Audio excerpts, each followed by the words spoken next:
Yo hello អ្នកគ្នាថ្ងៃនេះខ្ញុំមកប្រាប់ពីរបៀប PP ខ្លាំងដើម្បី PP ខ្លាំងយើងត្រូវតែមានប្រមាណចំណុចនេះដើម្បីយើង PVP ឲ្យ laptop របស់យើង smooth ដើម្បីយើង PP ទៅ smooth ជាងមុនដើម្បី PP ទៅខ្លាំងទី1នៅត្រូវការ IPS ថេ IPS ថេហ្នឹងខ្ញុំប្រាប់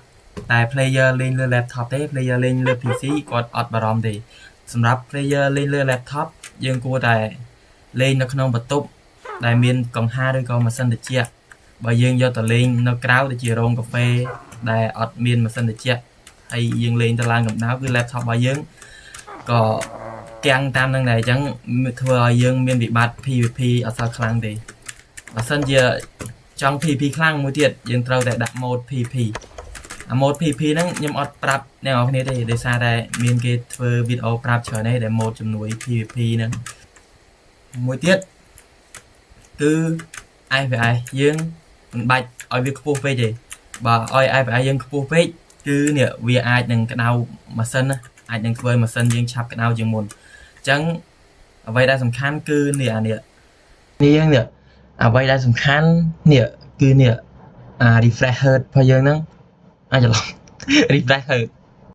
អ្នកនេះមិនច្រឡំនេះអ្វីដែលសំខាន់គឺនេះ refresh rate របស់យើងមានបើយើងមាន60យើងកំណត់ IPS ក្នុង Minecraft ត្រឹមតែ120អីបានហើយដើម្បីឲ្យយើងលេងទៅ smooth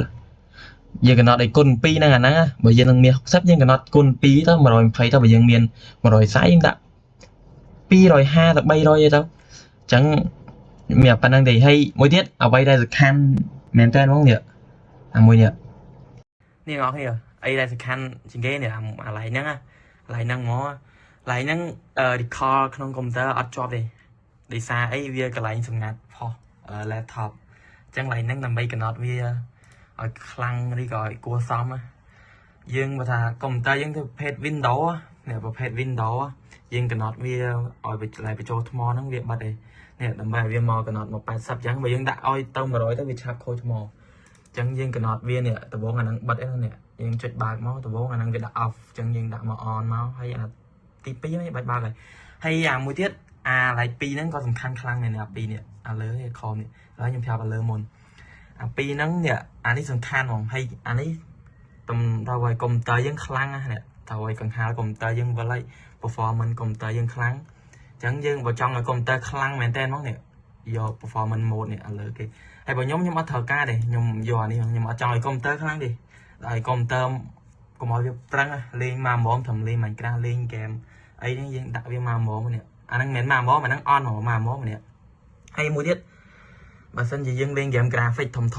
នេះយើងយកលើគេនេះឲ្យកង្ហារវាវិលខ្លាំងកុំឲ្យកុំព្យូទ័រក្តៅឲ្យ performance កុំព្យូទ័រយើងខ្លាំងទៅតាមហ្នឹងទៀតហើយអីដែលសំខាន់មួយទៀតនេះអាហ្នឹងយើងយកអានេះវាគួរសមបើអានេះវាអត់ RTX ឬក៏ VGA យើងអត់ប្រឹងហ្មងបើយកអានេះវានិយាយទៅវាអូតូវាម្ដងប្រឹងម្ដងអត់អីចឹងណានេះអញ្ចឹងយើងយកអានេះមកនេះយកលើគេនឹងមកខ្ញុំមកហើយបើមានអាពាក្យមួយទៀតពាក្យហ្នឹងឈ្មោះអីខ្ញុំភ្លេចបាត់ហើយព្រោះយើងមានអាពាក្យក្រៅពីហ្នឹងទៀតយើងស្ដាច់យកអាពាក្យក្រៅពីហ្នឹងមកតែកុំយកអាពីរនេះនេះកុំយកពាក្យពីរហ្នឹងអញ្ចឹងវីដេអូហ្នឹងមានប៉ុណ្្នឹងទេមានអីតទៀតនៅក្នុងវីដេអូទៀតបើសិនជាអ្នកនរគ្នាឆ្ងល់អីកុំភ្លេចសួរខ្ញុំនឹងចេញវីដេអូមកបកស្រាយនៅក្នុងវីដេអូក្រោយឥឡូវទៅមើលការ PP ទាំងអស់គ្នា